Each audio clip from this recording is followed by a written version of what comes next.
Welcome back, everybody, to the link on what is becoming a rather overcast Tuesday morning. So please, as we say all the time, please be safe on the island's roadways as you make your way around our beautiful island. And someone who is intimately familiar with how much our island has to offer and really getting us back to that point is the Chief Executive Officer of the Guam Visitors Bureau, former Governor Carl Gutierrez, and he joins Chris and Bree right now in the Zoom room. Thank you very much for that introduction, Jason. The link is brought to you by Pacific Points, Cabo Enterprises, ITini, and Jack in the Box, with Sabrina Salas-Mantanani and I and GVB CEO, former Governor Carl Gutierrez. Good morning, Gov.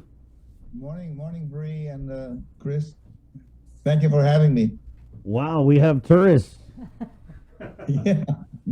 Yeah, and they're moving around now. You can see it down in Agana, the cathedral, Basilica, moving around the caves, up at Kmart. They're out at the Jamaican Grill. They're all over now. They're just looking for more places that are open, and I hope that with the advent of them walking around the promenade at Pleasure Island, that the closed businesses would realize that they should be opening up, because I say, you build them and they will come, and you open up, and then you would be starting to make some money.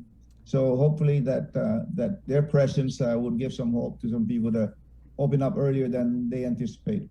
What's the status, Gov? So I know the first flight came in last week, and then we're hearing about the second one. Is that arriving? Is it today or was it yesterday? Well, Saturday the second flight came in, okay. And tomorrow the third flight will come in, and Saturday the fourth flight will come in, and I believe that the fourth flight probably will be upgraded to a wide body. They're just they're booking a lot right now, up to at least the middle part of August. Are these all from Taiwan? All Taiwan, yes, all Taiwan. Because this is EVA Air, and I understand that there at least one charter with United Airlines, and they're trying to work more charters with United, but mostly EVA right now are the ones coming in. And then, of course, we're anticipating that the end of the month, Jin Air and TUA, and hopefully by August 5th, Korean Airlines will start to fly. And our two targets in Korea, which is our next focus, is those that are vaccinated already. About 10 million have been vaccinated with 2 doses. That they would come to Guam with no quarantine, and so that's what we're looking for. And also now it piqued the interest of those that are not vaccinated in Korea to come here and avail themselves of the program that we have on Airbnb. Mm-hmm. Well, I know the last time, at least I spoke with you, you were, you mentioned, you're going to get her done, and OMG, you certainly are getting it done over at GVB. So, congratulations. But can you kind of just explain how this Airbnb is working? So they come in, they get the shot, whether it's the first dose or one and done Johnson & Johnson. Are they then allowed to go out? Yeah, just kind of walk us through the process. Well, first of all, let me say that from the Taiwan group, the government frowns on medical tourism. And so a lot of these people in Taiwan that are promoting this, and particularly two travel and tour group, is the Phoenix group, that is really the one that was responsible for chartering the first 4 flights.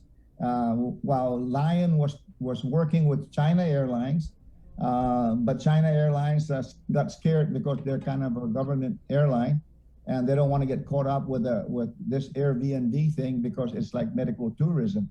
So we kind of changed the Airbnb for in Taiwan to visit and vacation. Get out the word vaccination. So they removed the cost of vaccination here away from the package.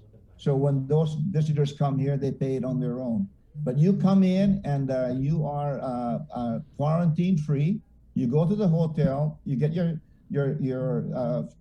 whatever they schedule you, probably the next day or the third day, you get your vaccination. And you have at least another day to be monitored, more than 24 hours, hopefully 48 hours, to see of the reaction. But they come down there to, right now they're at the plaza. They set up their clinic there. Some of them have received it in their suites or in their room. So they're being accommodated well by AMC and GRMC staff. They're the ones that are there mostly. From understand, the other clinics now I understand are able to store Pfizer, and not only GRMC. So they are probably interested in also coming and being part of the program for administering the vaccination and the testing to go back. So that's how it's very easy. The only thing is right now that, and they're overcoming it in Taiwan, is that because of the Delta variant, and Guam was in the United States listed together, is that when you go back there, you have to quarantine in a quarantine hotel. And if you're a family of 4, they'll allow 1 room for you and a child under 17. So it'll take 2 rooms for them, and you have to stay for 15 days.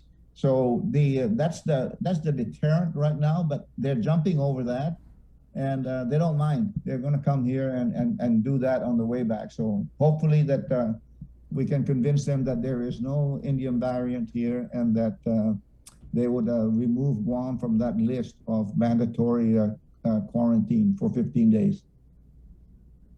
What about quarantining when they get here, or they don't have? There's no quarantine here.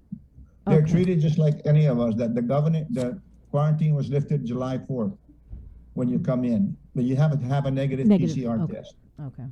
or an antigen test, which is probably cheaper and quicker to turn around for testing. So again, the tourists that are coming in for the Airbnb are The same thing producing these from the negative. Philippines too. You know, Philippines, you come in with a negative PCR. Okay. And you can do that. And as a matter of fact, before they even have a first charter here for that, they expats have been coming in on their own, and they've been very happy. They going around the island after their vaccination, but they are coming in on their own. The expats particularly. Gov, so you mentioned 1, 2, 3, 4, 5 flights. How many total tourists are we talking about? Well, by the end of by middle of August, I think it'll be probably like around 2,100 or it's 2,000 at the least. Yeah. So that's to put this in perspective, Chris and Bree, is that February of 2020, well before the lockdown, the number of tourists that came from Taiwan was 1,400 plus, a little bit over, and we would just probably overtake that just in this first July group. So. It's good, and hopefully that process, this VMV, will spur the EVA to continue their flights. They were anticipating on flying before the COVID, renewing that route. China Airlines as well, and Starlux probably by the end of the year, early next year. And one good thing that came out about this was AirAsia Philippines. Besides Philippine Airlines, they have reached out to us. We had a nice meeting with the CEO and the entire staff, and they're flying into so many places out of the Philippines, from Clark, Cebu, and Iloilo, and those are all international airports. And so Iloilo people, as a matter of fact, just this morning again, Steve Amaguin, who's a police officer, says, God, when can I bring my mom back from their lockdown in the Iloilo area? They're pretty much locked down there. So we're hoping that AirAsia, they have everything in place for them to fly to Guam whenever that they want to. So I asked them to please try to shoot for July 20 to bring the first flight here. So they're kind of drastically working now to see that they can make that thing work and bring over not only expats, but also Filipinos with U.S. visas and the dual citizens. There are a lot of Filipinos in Iloilo and out in Pampanga, where Clark is, that have dual citizens. And the expats are out there as well in the Pampanga area, that they could be flying into Guam. And so hopefully that's another good source, and that they would continue flying not only for the charters, but they continue flying regular flights, not only out of Manila, but also Clark and also Cebu and Iloilo and Zamboanga. They have all these international flights. Mm-hmm. Has this Airbnb program, is it going better than what you expected, or slower than what you were envisioning? Well, it's going slower than I expected. I figured that the ramp up for the expats would be faster. But at first, because it took us a long time to get started, with the protocol we have now, a lot of the tour groups out of Bangkok, for example, we're booking them to go to the U.S., continental U.S. to get their shots. It's very expensive. Now that same gentleman that I have had a meeting with, part of the American Chamber of Commerce of the Philippines and Thailand, he's working now to reverse that process and hopefully put them together with the Philippine Airlines to fly from Bangkok to the Philippines, stay there 5 hours, come to Guam, and then when they return, they only make a pit stop in Manila to go back to Bangkok. So this thing is taking a while. Right now I'm going to be sending a letter to the U.S. Embassy in Manila, asking them to please be a little bit more lenient in granting Filipinos visa to the United States so they can come to Guam for a specific purpose of getting a vaccination. Would even say that GVB will undertake the cost for monitoring these people if they're scared of overstays, and instead of having the Customs and Border Patrol responsible for, because Filipinos are still in that category of being the overstays. So hopefully that thing also can happen for our Filipino brothers and sisters who have a lot of families here, that we can get the U.S. Embassy to be more lenient with their visa applications. In Thailand, in Bangkok, 95% of applications to the United States for visa is approved, unlike the Philippines where you're lucky to get 5%. What about the operations and the process when the tourists arrive through the airport? Is it going smoothly? More than smoothly on the first two flights that I've witnessed. I'll witness the third one tomorrow. And we were kind of concerned about the public health clearance. They have like 6 documents there, 6 forms, and they haven't quite digitized yet the health declaration form. But I kind of watched that first, and I say both flights were phenomenal going through the public health. And as customs, I never had a problem to worry about that. The airport police were there for everything. The first flight had a little glitch. The only delay was the baggage coming down.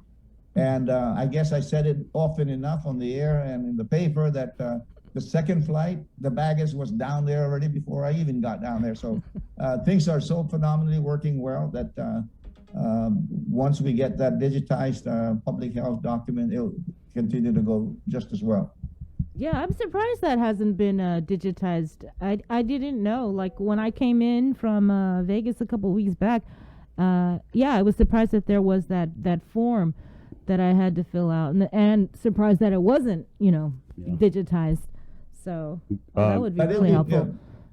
Soon, very soon. Hopefully, they'll do the beta testing soon. But you did fill out your EDF, right, for the customs before you came? Yeah, I did. And you had your QR code, and you came zipping through when they found out you were Sabrina? Not really. No. There were still some glitches from what I understand with that QR code. But, we talked to Ike last week, and he said they worked that out. But, yeah, there was some issues with the QR code. It was scanned like 6 times, and then they searched me, and it was just it's all good.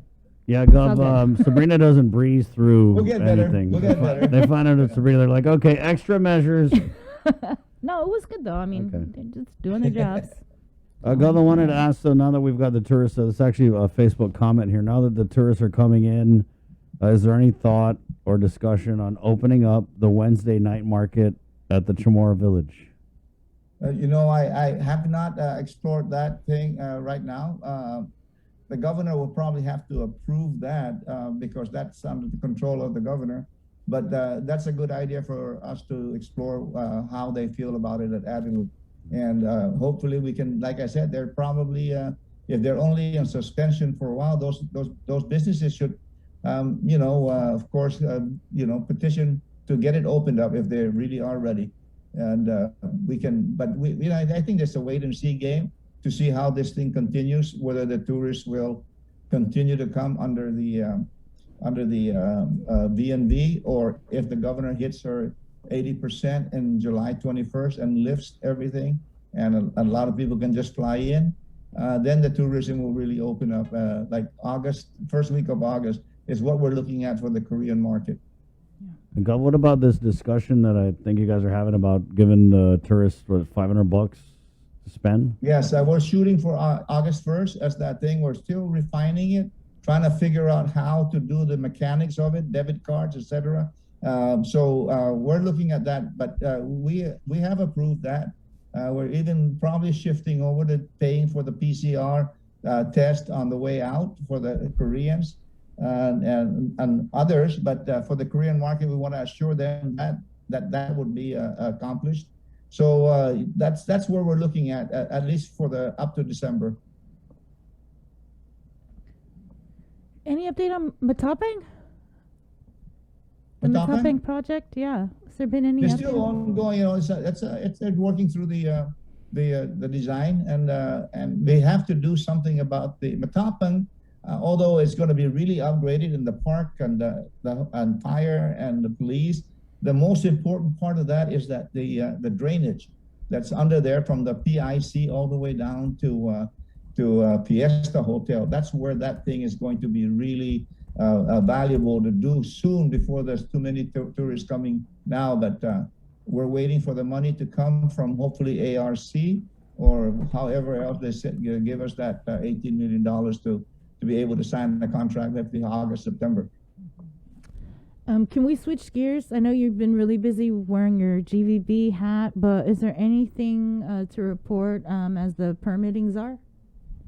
Well, you know, it's hard to overcome people, you know, that are reading the laws of issuance of permit the way they want to read it, and so we're hoping that the governor and the lieutenant governor will step in and issue like a federal registry kind of an edict saying that this is how you read these laws and everyone read it the same. We're still having problem with the SHPO.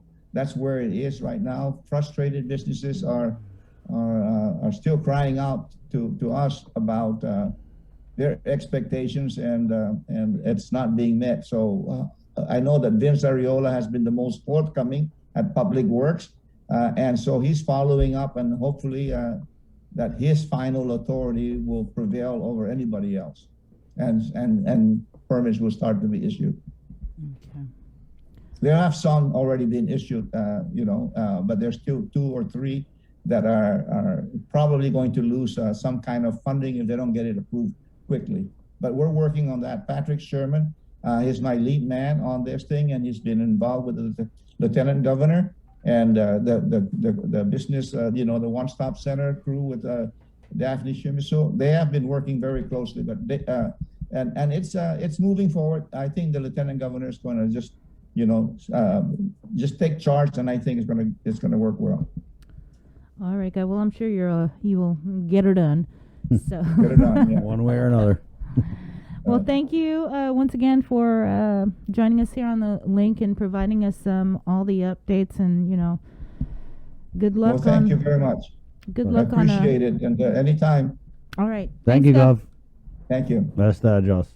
You're not going to say it? Still the one. There you go.